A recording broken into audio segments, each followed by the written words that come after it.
नमस्कार, मैं हुसैन रिजवी। नमस्कार, आपके साथ मैं हूं मीनाक्षी जोशी। 49 साल पहले जब मार्टिन कूपर ने मोबाइल फोन का इजाद किया, तब उन्होंने भी ये बात नहीं सोची होगी कि आने वाली पीढ़ी पर इसका किस तरह का और कितना असर पड़ेगा। वक्त के साथ साथ मोबाइल फोन स्मार्ट बनता गया और लोग उसकी स्मार्टनेस के दीवाने होते चले गए। अब मोबाइल फोन आपको दुनिया के किसी भी कोने में बैठे लोगों से न सिर्फ जोड़ता है, बल्कि रोजमर्रा की हर एक जरूरत को पूरा करने में भी आपकी मदद करता है। इसमें तो कोई शक नहीं है कि स्मार्टफोन है बड़ा स्मार्ट, लेकिन वो कैसे हमारी स्मार्टनेस को कम कर रहा है वो आगे हम चर्चा करेंगे। आज स्मार्टफोन के बिना जिंदगी अधूरी सी लगती है। सिर्फ एक स्मार्टफोन हर मर्ज की दवा बन गया है। चाहे फोटो क्लिक करनी हो या ऑनलाइन शॉपिंग करनी हो, बैंकिंग का काम हो, घंटों का काम यूं एक क्लिक में हो जाता है। वक्त तो बचता ही है, लेकिन मोबाइल फोन फायदे के साथ साथ नुकसान भी पहुंचा रहा है, जिसकी शायद आपको खबर नहीं है। घर में एक साथ होकर भी किसी के कवरेज एरिया में कोई दूसरा नहीं होता। रिश्ते भी हकीकत से ज्यादा ऑनलाइन हो गए हैं, वर्चुअल हो गए हैं, और इसमें कोई शक नहीं कि इसका सबसे ज्यादा असर हमारी सेहत पर पड़ रहा है। एक स्टडी के मुताबिक 43% लोगों को हमेशा नोमोफोबिया यानी मोबाइल खोने का डर रहता है, तो 50% लोगों को रिंग एंजाइटी यानी फोन देर तक नहीं बजने पर घबराहट होने लगती है। अरे इतनी देर से फोन बजा ही नहीं, कोई मैसेज आया नहीं, कोई कॉल आया नहीं। 25% लोगों को बार बार ये लगता है कि उनका फोन बज रहा है, तो ये उल्टी दिक्कत है। दरअसल मोबाइल फोन तो स्मार्ट बन चुका है, लेकिन लोगों ने उसे स्मार्टली हैंडल करना नहीं सीखा। घंटों एक ही पोस्चर में सेल फोन का इस्तेमाल करते हैं। नतीजा सर्वाइकल की परेशानी शुरू हो जाती, बहुत आम हो गई है। रेडिएशन से नर्वस सिस्टम पर असर पड़ रहा है। बच्चे भी अब देर तक जब फोन का इस्तेमाल करते हैं तो उनके बोलने और सुनने की जो क्षमता है वो बहुत देर से डेवलप होती है। एकदम छोटा सा बच्चा जो है, नन्ना सा, जो चलना भी नहीं जानता, वो भी फोन लिए हुए बेड पर पड़ा रहता है। और इसलिए उसकी इंटरेक्शन की कैपेसिटी जो पहले के बच्चों में बहुत जल्दी डेवलप होती थी, आजकल के बच्चों में थोड़ी सी लेट होती है। छोटी उम्र में ही मोबाइल फोन का बेजा इस्तेमाल बचपन में ही नजर को कमजोर कर देता है, हियरिंग कैपेसिटी को घटाता है, जिसकी बात हुसैन ने कही। कंसंट्रेशन पर भी इसका असर है, और इतना ही नहीं, मोबाइल मोटापे की भी वजह बन गया है। टेक्नोलॉजी इंसान की सहूलियत के लिए है, लेकिन उसका सही फायदा उठाने के लिए आपको खुद को भी स्मार्ट बनाना होगा। आज का शो आपके परिवार के साथ, आपको पूरा ये शो बिल्कुल देखना है। बिल्कुल जमे रहिए स्क्रीन के सामने और योगाभ्यास भी करते ही रहना, खैर, ताकि आप ये समझ सकें कि स्मार्टफोन का इस्तेमाल स्मार्टली कैसे किया जाएगा और इसके साइड इफेक्ट से कैसे आप खुद को बचाएंगे। स्वामी जी हमारे साथ जुड़ चुके हैं, बहुत बहुत स्वागत है स्वामी जी आपका। प्रणाम स्वामी जी, प्रणाम, बहुत बहुत स्वागत है। आज 2 साल के बाद में मीनाक्षी बहन, हुसैन भाई, मैं वहाँ से हूँ जहाँ से हमने 2 साल पहले शो की शुरुआत की थी। ये संत कुटीर का क्षेत्र है। यहाँ पर चारों ओर पेड़ पौधे, वनस्पतियाँ, तालाब और पंछियों की आवाज़ है। पीछे पीपल का पेड़ है और यहाँ पर देखो छोटे छोटे आम लग रहे हैं, थोड़ी देर में पकने भी लगेंगे। यहीं से हमने शो की शुरुआत की थी और उस समय भी मैंने एक बार बताया था, जैसे मैंने, अब देखो ये मोबाइल, कुछ लोग तो यहाँ अपनी पैंट की जेब में, कुछ माताएं एक छोटा सा कोई ऐसे एक वो चाबी लटकाने वाला जो होता है ना, उसी के साथ चाबी भी लटकती है, मोबाइल भी उसी में डाल लेती है।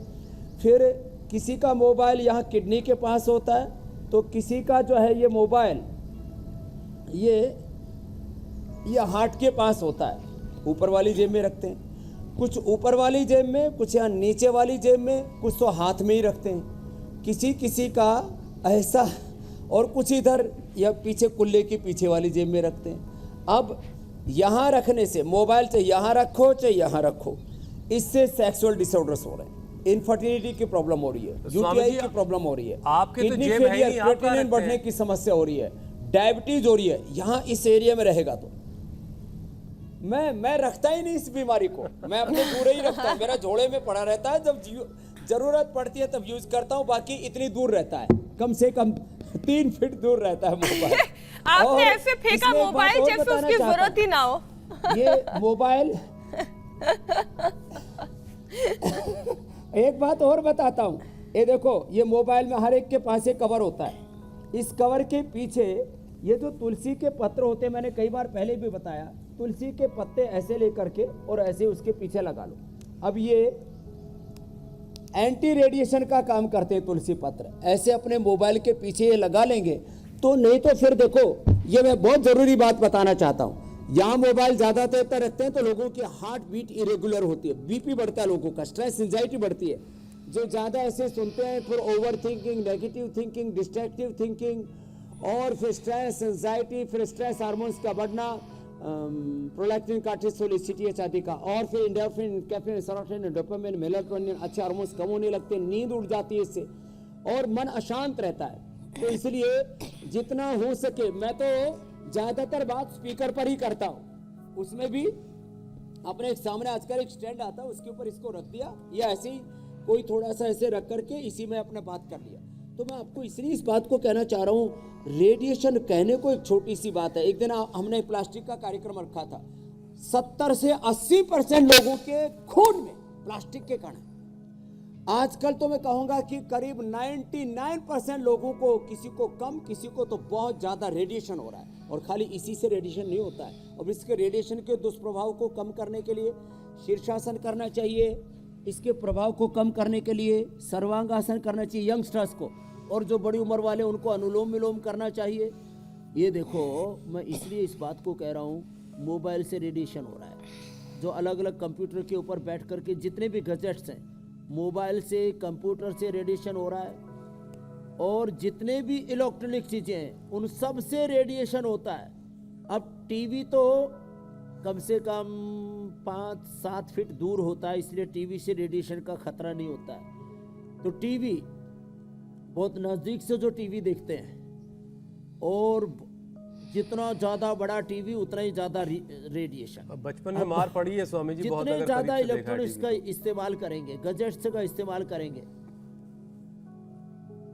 हाँ, तो देखो ये शीर्षासन, सर्वांगासन और अनुलोम विलोम, ये एंटी रेडिएशन है, तीनों बहुत जरूरी है। आपको मैं एक बात बताता हूँ, एक पहले भी मैंने एक बार एक शो में कहा था, आज से करीब 20 या 22 साल पहले मैं आंध्र प्रदेश में विशाखापट्टनम में था, और फोन की घंटी ऐसे बजे और उससे मेरे दिमाग में घंटी बजने लग गई। उस दिन के बाद से 20-22 साल पहले की घटना है, विशाखापट्टनम में एक शिविर हुआ था मेरा, मुझे याद है, क्योंकि कुछ चीजें भूली नहीं जा सकती ऐसे। तो ये शीर्षासन या सर्वांगासन या अनुलोम विलोम ये करें, तो मैंने देखो कि इधर फोन में घंटी बजे, टनन टनन, और जो है इधर भी घंटी बजे। उस दिन के बाद से 99% मेरा फोन या तो साइलेंट पर रहता है या वाइब्रेशन मोड पर रहता है। ये जो घंटी बार बार बजती है ना, वो भी इरिटेट करती है। और ये सबसे बड़ा जो ध्वनि प्रदूषण है वो ये करता है। और कुछ तो पता नहीं कैसे कैसे बहुत तेज तेज घंटी लगा के रखते हैं, फिर कुछ तो दिन भर कानों के अंदर कुछ लगा के रखते हैं। ये सब हमें हमारे स्वास्थ्य के लिए अच्छा नहीं होता है हुसैन भाई। बिल्कुल बिल्कुल मीनाक्षी बहन, स्वामी जी देखिए, और इसमें कोई शक नहीं है, ये तुलसी लगा हुआ मोबाइल या अनुलोम विलोम, और सुबह सुबह तुलसी खा ले या सिला तुलसी का इस्तेमाल कर ले। ये सिला तुलसी भी हमने लोगों को उपलब्ध करा दिया, नहीं तो बहुत दिक्कत है। और आजकल लोग फैशन के चक्कर में ना स्टाइलिस्ट ऐसे चश्मा लगाएंगे और उसमें मोबाइल, वो कुछ काम भी नहीं होगा तो अभी। अब मैं तो ये लगा करके ही बावला लग रहा हूँ। आपने सुबह सुबह अच्छा हास्य योग भी करवा दिया स्वामी जी। चश्मा ऐसे ठीक है स्वामी जी, अब चलिए। स्टाइल मारने के चक्कर में अपना बेड़ा गर्क कर रहे हैं।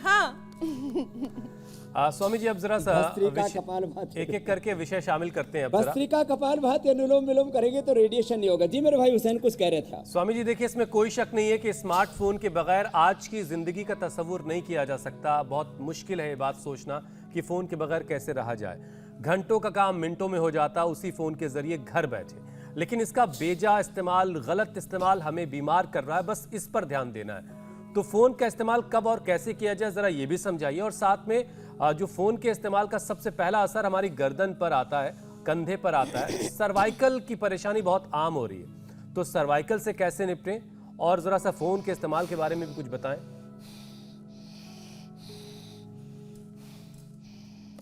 देखो, सर्वाइकल से निपटने के लिए मैं ये 10-12 उपाय बता रहा हूँ, छोटे छोटे सूक्ष्म व्यायाम से शुरू करके आसनों तक, और मैं 5-7 मिनट में ही बता दूंगा, और लोग रोज ऐसा घर पे कर सकते हैं। Cervical spondylitis pain, frozen shoulder, फिर जो टेनिस एल्बो, फिर स्लिट डिस्क, फिर लंबा स्पॉन्डिलाइटिस। आजकल तो 12 से 14 साल के बच्चों को एंक्लोजिंग स्पॉन्डिलाइटिस जैसी भी प्रॉब्लम हो रही है।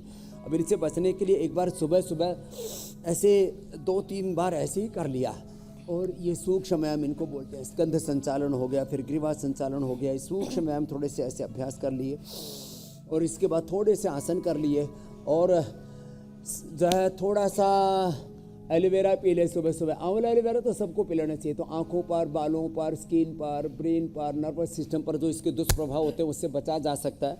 न्यूट्रीला भी हम इसके लिए देते हैं, न्यूट्रीला का इस्तेमाल करें। न्यूट्रीला ओमेगा वो ब्रेन और नर्वस सिस्टम के लिए बहुत जोरदार होता है, तो न्यूट्रीला ओमेगा का इस्तेमाल कर लें। और जिनका ब्रेन और मस्तिष्क पर ज़्यादा असर हो जाता है तो मेमोरीग्रिट, ये मेधावटी, और ये जो है न्यूरोग्रिट, इनको भी हम देते हैं जिनको ज़्यादा दिक्कत हो जाती है। तो न्यूट्रीला ओमेगा इसके लिए बहुत ज़बरदस्त है। गाय का घी खाएं या महा त्रिफला घृत का इस्तेमाल करें। आँख को बचाने के लिए, आँख के लिए दृष्टि या सौम्य आई ड्रॉप का इस्तेमाल करें। छोटी छोटी बातें। और ये गर्दन के लिए, मैंने कहा ये गर्दन के लिए अभ्यास करके ऐसे ऐसे ऐसे ये अभ्यास करके, और फिर ये जिनको भी गर्दन में, कंधों में ज़्यादा दर्द रहता है और बार बार क्योंकि थोड़ा झुक करके भी इस्तेमाल करते हैं, गलत तरीके से इस्तेमाल करते हैं, ये उष्ट्रासन, अर्ध उष्ट्रासन, थोड़ी थोड़ी देर में सारे आसन बता दे रहा हूँ। फिर इसका असर ब्रेन पर भी पड़ता है, हार्ट पर भी पड़ता है, किडनी पेनक्रियाज पर भी पड़ता है, नर्वस सिस्टम पर बहुत इसका बुरा असर पड़ता है, उसके बारे में बताएंगे। लेकिन इतना ज़रूर बता दें कि जो है वो सुबह सुबह योग ज़रूर करना ही करना है, नहीं तो जिस दुनिया में हम रह रहे हैं, रेडिएशन की दुनिया है, ये पोल्यूशन की दुनिया है, जंक फूड फास्ट फूड की दुनिया है, और इसमें ये जो आपने रेडिएशन है, इसके साथ साथ पूरे ब्रह्मांड में नकारात्मक ऊर्जाओं की तरंगें इतनी ज़्यादा हैं, यदि आदमी योग नहीं करेगा तो ये सारी नकारात्मक ऊर्जाओं से घिर जाता है। तो मोबाइल का इस्तेमाल कितना करें, जो मैंने अनुभव किया, देखो मैं भी दुनिया के व्यस्ततम व्यक्तियों में से एक हूँ, लेकिन मैं मोबाइल का इस्तेमाल ज़्यादातर स्पीकर पर करता हूँ, क्योंकि बाकी भी जितने भी इक्विपमेंट्स हैं, चाहे जिस भी रूप में उनका इस्तेमाल कर रहे हो, वहाँ भी सब जगह रेडिएशन होता ही है। तो मैं स्पीकर के ऊपर इस्तेमाल करता हूँ जब अकेले में होता हूँ, ऑफिस में होता हूँ, तो नहीं तो जो है मोबाइल को ज़्यादा तेज़ घंटे के ऊपर नहीं रखता। जितने कम से कम ज़रूरी हो उतने इसमें बातें करनी चाहिए, लंबी लंबी बातें नहीं करनी चाहिए। खास करके जवानों को मैं कहना चाहूँगा, जो जवान घंटों घंटों तक मोबाइल पर बात करते हैं, घंटों घंटों तक फेसबुक, ट्विटर, इंस्टाग्राम, यूट्यूब, और इसके ऊपर 2 से 4 घंटे का तो करोड़ों बच्चों का इसमें समय दुरुपयोग, इसमें समय जाया कर रहे हैं। तो ये अनप्रोडक्टिव समय है, इससे आपको कुछ उपलब्ध होने वाला नहीं है। तो बच्चे कम से कम सोशल मीडिया का इस्तेमाल करें जितना नितांत आवश्यक है। आप इंडिया टीवी देखें ना, सोशल मीडिया पर योग के कार्यक्रम देखें, योग करें, और वो भी मोबाइल थोड़ा दूर रखें, और उससे इस तरह से इस्तेमाल करना चाहिए। अच्छा स्वामी जी, और रात को सोते समय सिरहाने मोबाइल नहीं रखना चाहिए। माने चलते फिरते समय मोबाइल जो है अपने पर्स में रखें, गाड़ी में रखें मोबाइल, कहीं ना कहीं ऐसे इस तरह की सुविधाएं हो गई अब तो ये जो हर समय हाथ में मोबाइल, हर समय जेब में मोबाइल, और सोते समय सिरहाने मोबाइल, सोते समय तो सिरहाने कतई नहीं रखना चाहिए मोबाइल। तो ये जो अभी हम आपको उपाय बता रहे हैं, ये तो सर्वाइकल स्पॉन्डिलाइटिस पेन से बचा देंगे। तो मोबाइल का इस्तेमाल ये सोते समय तो कतई नहीं करना चाहिए, और किसको तो एडिक्शन हो जाता है मोबाइल का बहुत ज़्यादा, और उससे कई बार परिवार टूट जाते हैं। कुछ बच्चों को तो माँ बाप जब ज़्यादा मोबाइल इस्तेमाल करने लगते हैं और वो कई गलत रास्तों पर भी चलने लगते हैं, तो रोकते हैं तो सुसाइड तक कर लेते हैं। ये बात गलत है, ये नहीं होनी चाहिए मेरे भाई। अच्छा स्वामी जी, स्मार्टफोन का इस्तेमाल कैसे करना चाहिए तो आप बता ही रहे हैं, लेकिन स्मार्टफोन की एक जो ब्लू लाइट है वो हमारी आंखों को बहुत ज्यादा नुकसान पहुंचाती है। नजर केवल कमजोर ही नहीं होती बल्कि आंखों में कई तरीके के कॉम्प्लिकेशंस भी आ जाते हैं। तो आज आंखों को हेल्दी बनाने के लिए कौन से योगाभ्यास करने चाहिए वो भी बताएं, और जो आप घरेलू नुस्खे बताते हैं वो भी समझाएं। तो कमर का तो पूरा बता दिया। आंखों के लिए एक तो सबसे पहले ही मैंने बताया था एंटी रेडिएशन है, ये सर्वांगासन और शीर्षासन। ये जो दोनों कर सके तो बहुत अच्छी बात है, और जो दोनों ना कर सके वो अनुलोम विलोम कर ले। और आँख के लिए मैं छोटे छोटे उपाय बता देता हूँ जो जितने कर पाएँ। सूर्य का त्राटक, दीपक का त्राटक, सुबह सुबह या शाम को जब भी वक्त मिले घास के ऊपर या ऐसे ही मिट्टी के ऊपर नंगे पैर चलना, आंवला एलोवेरा का जूस पीना, आई ग्रिट का सेवन करना, जलनेति या सूत्र नेति का इस्तेमाल करना, ज़्यादा से ज़्यादा हरी सब्जियां खाना या गाजर का जूस पीना। हम लोग आंवला एलोवेरा एटीएम जूस पिलाते हैं, तो ये आंवला है, एलोवेरा है, वीटाग्रास है, गाजर है, ये बहुत अच्छे होते हैं आँखों के लिए, इनका इस्तेमाल करना चाहिए। और अनुलोम विलोम प्राणायाम तो करना ही चाहिए। और महात्रिफला घृत ये भी आँख में डाल भी सकते हैं, और ये सौम्य और ये दृष्टि ये भी बड़े अच्छे ड्रॉप्स हैं। अथवा रात को त्रिफला भिगो के दरदरा और उससे आँखों को आईवास कराते हैं। हम लोगों के 7 से 15 दिन में 1 से 2 सप्ताह के अंदर 2-2.5 माइनस प्लस के चश्मे उतार देते हैं। इसमें अनुलोम विलोम बहुत बड़ी भूमिका निभाता है। जितना हो सके पानी अधिक से अधिक पीना चाहिए। किसी न किसी रूप में आंवले का इस्तेमाल करना चाहिए। और ये आंखों का पॉइंट है, ये भी दबाना चाहिए। एक बात ही पहले हम बताते थे, सप्तामृत लोह 20 ग्राम अमर के रसायन, 200 ग्राम मुक्ता शुक्ति, 10 ग्राम मोती पृष्टि, 2 से 4 ग्राम, और इसमें वसंत कुसुमाकर रसराज या योगंत्र मिलाते थे। अब इन सब की ज़रूरत नहीं है। आई ग्रिट गोल्ड हम देते हैं। आई ग्रिट गोल्ड का इस्तेमाल करके ये आँख और कान के ऊपर सबसे ज़्यादा असर होता है मोबाइल का। कान के लिए ईयर ग्रिट, नहीं तो कान में घू घू की आवाज़ आना, टेनेटाइटिस और फिर अलग अलग प्रकार के और दूसरे प्रॉब्लम। ये कान के लिए ईयर ग्रिट, आँख के लिए आई ग्रिट, ये बड़े ज़बरदस्त है। इनका इस्तेमाल जो कर लेंगे ना, फिर उनको कोई तकलीफ नहीं होगी। नहीं तो आँख और कान के ऊपर मोबाइल का भी बड़ा दुष्प्रभाव पड़ता है, उससे बच जाएंगे। और गाजर का तो उसमें विटामिन ए भी होता है। और त्राटक सूरज का, दीपक का जरूर करना चाहिए। सप्ताह में एक बार तो ज़रूर कर लें। मैंने अपनी आँखों को अभी तक बचाए रखा और 100 साल तक बचाए रखूँगा। ऐसे सब भी बचा सकते हैं। अपनी आँखों की, कानों की, बालों की, स्किन की, दांतों की, एक एक अंग की हम देखभाल कर सकते हैं। और रेडिएशन का तो सबसे ज़्यादा असर हमारे नाजुक अंगों पर पड़ता है। ये मीनाक्षी जी, अब स्वामी जी, जब से ये स्मार्टफोन आया है और कर लो दुनिया मुट्ठी में वाला मामला हुआ है, तब से सारी चीज़ें मुट्ठी में आ गई, तो चलना फिरना भी बहुत कम हो गया है। फिजिकल एक्टिविटी भी इसकी वजह से काफ़ी घट गई है, और फिर मोटापा उसकी वजह से बढ़ रहा है। तो मोटापा कैसे कंट्रोल किया जाए? मोटापे को काबू करने के लिए भी कुछ योगाभ्यास करवा दीजिए। तो मोटापा के लिए तो 5 अभ्यास ही पर्याप्त हैं और 5 मिनट में हो जाते हैं। मैं तो कहता हूँ रोज का एक ना 5 मिनट का पैकेज ये कर ही लेना चाहिए मोटापा के लिए। और इसके छोटे छोटे और उपाय बता देता हूँ। लौकी का जूस कम से कम सप्ताह में 1 से 2 बार जरूर पी लें। अश्वगंधा के पत्ते, गमले में अश्वगंधा लगा लें। अश्वगंधा यहाँ पर भी देखो हमने लगाया हुआ है। अश्वगंधा के पत्ते, गिलोय, ये अश्वगंधा है, ये अश्वगंधा बेटा, ये अश्वगंधा के पत्ते, ये अश्वगंधा ले ले या गिलोय ले ले। गिलोय भी मोटापा को कंट्रोल करती है। गिलोय का काढ़ा पी ले या अश्वगंधा के पत्ते खा लें, अथवा गोधन अर्क पी लें, अथवा मेदो हरवटी या वेट गो का सेवन कर लें, अथवा रात को त्रिफला भिगो करके सुबह उसका पानी पी लें, अथवा नींबू हल्दी अदरक, नींबू हल्दी अदरक, थोड़ा तुलसी का पानी, उसमें थोड़ा सा गरम गरम पानी में हनी डाल करके पी लिया।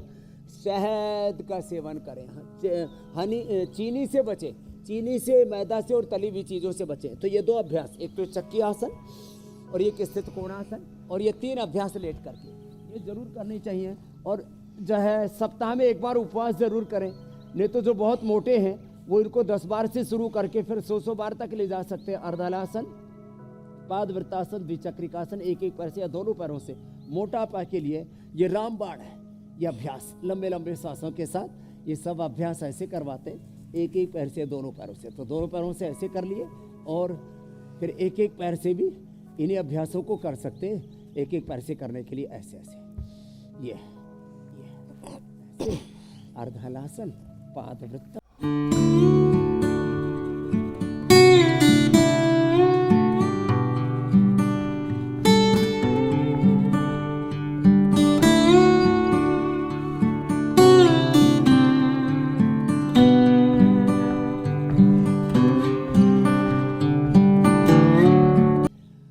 और फिर किसी का पेट बहुत आगे निकल जाता है, कमर नीचे झुक जाती है, तो उसको रिलैक्स करने के लिए ये भुजंग आसन भी करा देते हैं। ये भी मोटापे के लिए अच्छा होता है। ये एक्स्ट्रा में बता रहे हैं ऐसे कम से ये, और ये भी।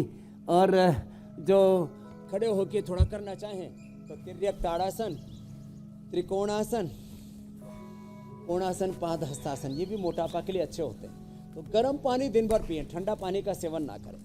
जितना हो सके वेजिटेबल्स, फ्रूट्स का ज़्यादा इस्तेमाल करें, स्प्राउट्स ज़्यादा खाएं। तो पहली बात तो मोटे होंगे नहीं, और जो मोटे हों सब पतले हो जाएंगे मेरे भाई हुसैन। बिल्कुल बिल्कुल।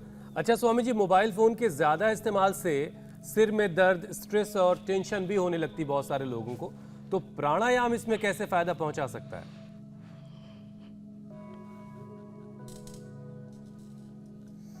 तो देखो, सिर में दर्द के लिए भी मैं 5-7 उपाय बता देता हूँ। एक तो हमने देसी घी की जलेबी बता रखी है, वो तो भाई जो दुबले पतले और जिनको डायबिटीज है वही प्रयोग करना। कभी सभी देसी घी की जलेबी खाने लगो और वजन और बढ़ा लो, या कहीं शुगर बढ़ा लो। बाकी जो है सिर के दर्द के लिए बहुत अच्छा होता है अनुलोम विलोम भ्रामरी उद्गीत। ये बहुत जरूरी है। रोज प्राणायाम कम से कम 10-15 मिनट तो प्राणायाम सबको करना ही चाहिए। अनुलोम विलोम भ्रामरी उद्गीत सिर दर्द के लिए रामबाण है। बादाम रोगन या ज्योतिषमती का नस से सिर दर्द के लिए रामबाण है। ये जो मेधावटी हम बताते हैं ना, मेधावटी तो ये तो मतलब जो है मस्तिष्क के लिए, अनिद्रा के लिए और माइग्रेन पेन के लिए। ये जो ब्राह्मी घृत है, ये भी 1 चम्मच इसको नाक में भी डाल सकते हैं, इसका भी नस्य लिया जा सकता है बादाम रोगन की तरह। थोड़ा सा इसको हल्का सा इसको ता करके और इसको डाल दिया, ये माइग्रेन पेन इससे पूरा ठीक हो जाता है। ज्योतिषमती के नस से, ब्राह्मी के नस से, बादाम रोगन के नस से। बादाम अखरोट रात को भिगो के सुबह पी लेते, उससे भी सिर में दर्द, माइग्रेन पेन अच्छा हो जाता है। जिनको पित्त बनता है उनको सुबह उल्टी कर लेनी चाहिए सप्ताह में 1 या 2 बार, तो उससे पित्त का प्रशमन हो जाता है। और सिरोधारा या बादाम रोगनी सिर में लगा ले, सिरोधारा हम बताते हैं वो बड़ा ज़बरदस्त होता है। या जो है शावर लेते हैं ना, तो शावर लोग 1-2 मिनट लेते हैं, 5 मिनट लेते हैं। थोड़ा 15 मिनट शावर लेना शुरू कर दे कुछ दिनों के लिए, अपने आप ही घर में ये वाटर थेरेपी हो जाएगी। और मिट्टी पट्टी भी रख सकते हैं जो बताते हैं। तो ये सारे उपाय करने से सिर दर्द का परमानेंट इलाज हो जाता है। हुसैन भाई, मीनाक्षी बहन। स्वामी जी, हेल्थ एक्सपर्ट्स का ये भी मानना है कि मोबाइल के इस्तेमाल का असर कम या ज्यादा हमारे न्यूरॉन्स पर भी इसका असर पड़ता है। नर्वस सिस्टम वीक होने लगता है और फिर तमाम दिक्कतें शुरू होती हैं। कई लोगों का तो कहना यह है कि प्रॉब्लम बहुत ज़्यादा तब और बढ़ जाती है जब मोबाइल के पास ना होने पर लोग पैनिक करने लगते हैं। तो नर्वस सिस्टम पर इसका असर और फिर ये जो दिक्कतें हैं जो आम लाइफस्टाइल में लोग महसूस करने लगते हैं कि मोबाइल, जो हमने शुरुआत में एक आंकड़ा भी बताया ना कि मोबाइल अगर पास में नहीं है तो लोगों को ये लगता है कि कहीं खो तो नहीं गया, ऐसा तो नहीं कोई फ़ोन कर रहा और हम रिसीव नहीं कर पाए। हाँ ठीक आप बता रहे हैं। ब्रेन और नर्वस सिस्टम पर इसके दुष्प्रभाव को टालने के लिए मीनाक्षी बहन सबसे ज़्यादा उपयोगी है ओमेगा। अब ओमेगा 1 चम्मच हम फ्लैक्स खाते हैं उससे भी मिल जाता है।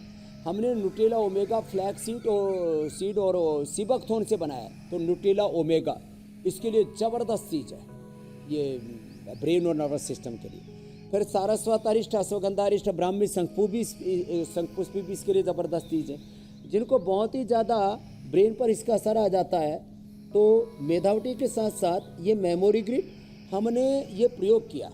इसमें जो ब्राह्मी, शंखपुष्पी, उस्तखद्दुस, गाजवान, वचा, जो पुष्कर, मूल आदि जो भी इस प्रयोग होता है, उसके अलावा हमने इसमें मोती और रजत भस्म का प्रयोग किया। ये पूरा साइंटिफिकली क्लिनिकली ट्रायल्ड है, उस पर आधारित है। तो मेमोरी ग्रिड या इम्यूनोग्रिड गोल्ड, इसका इस्तेमाल करने से ब्रेन और नर्वस सिस्टम पर इसके असर पूरी तरह से निष्प्रभावी हो जाते हैं। देखो, संसार के बीच में हमें जीना है, लेकिन संसार के ये जो गलत तत्व है, इनके दुष्प्रभावों से अपने आप को बचाने के लिए, उसको डाइल्यूट करने के लिए कुछ ना कुछ तो करना पड़ेगा। तो ये मेधावटी, मेमोरी ग्रिड या इम्यूनोग्रिड या गाय का घी 2 चम्मच जरूर खा लें। ये आजकल जो ब्रेन डिमेंशिया, अल्जाइमर और ये सारी चीज़ें, पार्किंसंस, पैरालिसिस बहुत ज़्यादा हो रहे हैं, घी नहीं खा रहे, तो गाय का घी खा लें। और यदि कोई खाना चाहे तो ब्राह्मी घृत खाए तो सबसे बेस्ट है। यही जो बादाम रोगन हम खिलाते हैं, ये भी इसी काम आते हैं। तो ये छोटी छोटी बातें हैं। बादाम अखरोट ऐसे भिगो करके पीते, उसका भी ब्रेन नर्वस सिस्टम पर बहुत अच्छा असर होता है। और एक बार सुबह सुबह हास्यासन कर लेते हैं या खुश रहते हैं, जो खुश रहते हैं उनका मस्तिष्क बहुत अच्छा रहता है। जो भक्ति भजन भाव में जीते, विश्वास में जीते हैं, श्रद्धा तत्व जो प्रधान होते हैं, तर्क बहुत ज़्यादा जो करते हो और कुतर्क करते हो तो सीधे गर्त में जाते हैं। इसलिए साइंटिफिक टेम्परामेंट के साथ हमें जीना चाहिए, लेकिन हर बात में तर्क करके गर्त में नहीं जाना चाहिए। तो छोटी छोटी बातें मैंने बता दी। ब्रेन नर्वस सिस्टम और न्यूरॉन्स के लिए गाय का घी और गाय का दूध तो सर्वश्रेष्ठ होता है। अच्छा स्वामी जी, योग में अनुलोम विलोम, भ्रामरी, उद्गीत और शीर्षासन और सर्वांगासन। स्वामी जी मेडिटेशन कितना कारगर है मोबाइल फ़ोन के साइड इफ़ेक्ट से खुद को बचाने के लिए, ज़रा इसके बारे में बताइए। और ये भी कि जो आसान तरीका है मेडिटेशन का, ध्यान लगाने का, वो भी बताएं।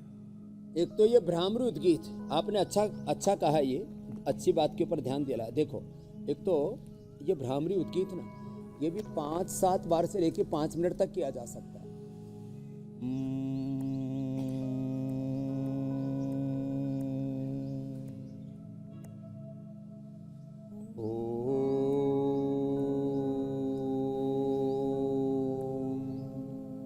ओंकार ध्यान, गायत्री ध्यान अथवा मौन ध्यान अथवा विपश्यना ध्यान अथवा प्रेक्षा ध्यान, साक्षी भाव से ध्यान, दृष्टा भाव से ध्यान। मैं नित्य शुद्ध बुद्ध मुक्त स्वभाव सच्चिदानंद स्वरूप अजर अमर नित्य विनाशी ज्ञानमय ज्योतिर्मय तेजोमय सुखमय शांतिमय आनंदमय आत्मा हूँ।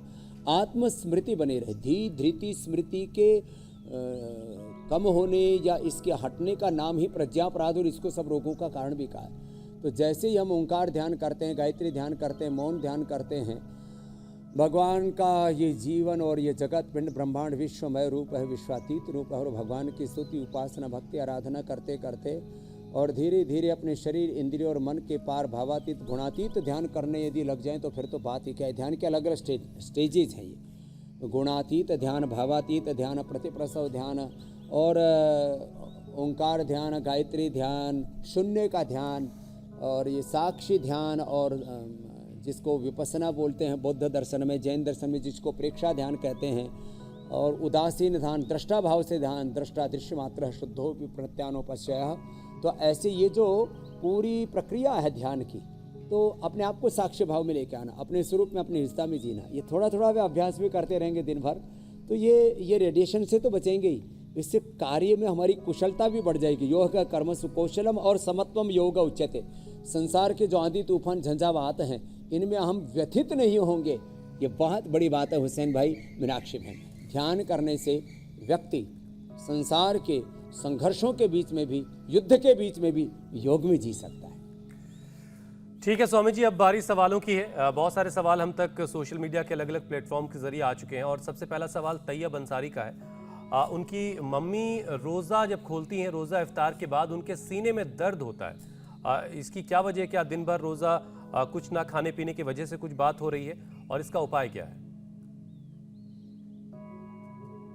तो सैयद अंसारी जी की माँ से लेकर के बहुतों को ये कष्ट होता होगा हुसैन भाई, रोज़ा के बाद में एक तो दिन भर पानी नहीं पिया, कुछ खाया नहीं, तो इसका ब्रेन नर्वस सिस्टम और हार्ट पर भी थोड़ा इफेक्ट होता है। और जब अचानक खा लेते हैं तो बॉडी उसको एकदम से स्वीकार नहीं करती है। तो क्या करें, जब रोज़ा खोलें तो पहले थोड़ी सी चीज़ खाएं। एक खजूर खाया और धीरे धीरे खाया, तो तेज़ी से ना खाएं, एकदम भारी चीज़ ना खाएं। हो सके तो रोज़ा फल से खोलें। खजूर भी एक फल है, सेब है, अनार है। अब अनार से और अंगूर से यदि शुगर ना हो तो, और शुगर वाले भी 2-3 चम्मच तो अनार ले सकते हैं। अनार और अंगूर से रोज़ा खोलेंगे तो सीने में दर्द और घबराहट नहीं होगी। और ये खजूर, ये तो सीने के दर्द को और घबराहट को दूर कर देता है। तो ऐसे करें, अथवा सौंफ का पानी पहले थोड़ा सा पी लें, अथवा एलोवेरा पी लें। ऐसी चीज़ें ले करके फिर रोज़ा खोलेंगे तो फल के साथ रोज़ा खोलें और थोड़ा खाएं, एक बार में ज़्यादा ना खाएं। थोड़ा खा लिया, शाम को मान लो रोज़ा खोला और उसके बाद दोबारा भूख लगती है तो फिर 10-11 बजे फिर दोबारा 10 बजे फिर दोबारा ले सकते हैं। तो एक बार में ज़्यादा ना खाएं और फल के साथ रोज़ा खोलें। और ये अनुलोम विलोम प्राणायाम अम्मा ज़रूर करें और इससे उनको ये सीने में घबराहट कतई नहीं होगी। और बहुत ही ज़्यादा घबराहट हो तो मोती पिष्टी थोड़ा चुटकी भर शहद के साथ या सौंफ के पानी या नॉर्मल पानी के साथ ले लेंगे तो पूरी अच्छी हो जाएंगी हुसैन। अगला सवाल मधुर का है। 8 साल पहले उनके पापा का ब्रेन ट्यूमर का ऑपरेशन हुआ था और तब से उन्हें ठीक से दिखाई नहीं देता है और माइग्रेन की प्रॉब्लम भी हो गई है। स्वामी जी, माइग्रेन का दर्द भी दूर करना है और थोड़ी नेत्र ज्योति भी बढ़ानी है। तो माइग्रेन पेन के जैसे मैंने अभी थोड़ी देर पहले बताया था, मेधावटी का इस्तेमाल करें, बादाम रोगन का इस्तेमाल करें, और बादाम रोगन नाक में डाल भी सकते हैं, उसको दूध में मिला के पी भी सकते हैं। और आँखों के लिए ये जो आई ग्रिट वापस बता रहा हूँ, आँखों के लिए आई ग्रिट और ये सोम में तो इतनी ज़बरदस्त चीज़ है। जैसे इतना पोल्यूशन है, अब देखो सुबह से शाम तक हमारे पोल्यूशन का असर हमारे बालों पर भी पड़ता है, स्किन पर भी, आँखों पर भी। अब ये इतनी बढ़िया चीज़ है, इसको तो मैं कहता हूँ हर एक व्यक्ति को अपनी जेब में ही रखना चाहिए। जब भी कहीं बाहर भीतर निकलते हैं तो ऐसे ही इसको तो आँख में डाल लिया, और इजीली डाला जा सकता है। आई ग्रिट ले लिया 2-2। अब देखो मैंने अभी आपसे बात करते करते ही डाल लिया, और इसके बाद थोड़ी देर आधा 1 मिनट के लिए आँख थोड़ी सी बंद कर लें और आँखें एकदम ठंडी ठंडी हो जाती। मैं धूप में बैठा हूँ, विटामिन डी तो पूरा मिल रहा है, लेकिन मैं थोड़ा सा एलोवेरा जेल लगा लेता हूँ, दृष्टि आई ड्रॉप डाल लेता हूँ, और इससे आँखें बिल्कुल अच्छी रहती हैं। आँख के लिए पॉइंट भी दबा लें, और आंवले का किसी न किसी रूप में सेवन करते रहें तो रेडीमेड तो आई ग्रिट तो इसके लिए रामबाण अप्रतिम है। 2-2 गोली, कितनी ज़्यादा आँख -+ का चश्मा हो, कैटरेक्ट, ग्लूकोमा हो, रेटिनाइटिस पिगमेंटोसा हो, नज़र की कमजोरी हो, किसी भी कारण से, दोनों हाथों में ये पॉइंट है, कपालभाति करते करते ये पॉइंट भी दबा लें और ये आई ग्रिट ले लें तो सारे हिंदुस्तान की आंखें 100 साल तक अच्छे रहेंगी। किसी को आई डोनेट की ज़रूरत नहीं पड़ेगी और अपनी आंखों से आप देख पाएंगे। और मोबाइल फ़ोन के साइड इफ़ेक्ट से बचने का एक जो सबसे अच्छा तरीका ये है स्वामी जी कि बगैर जेब वाला कपड़ा पहना जाए। हाँ। तो फ़ोन रखना ही नहीं है फिर।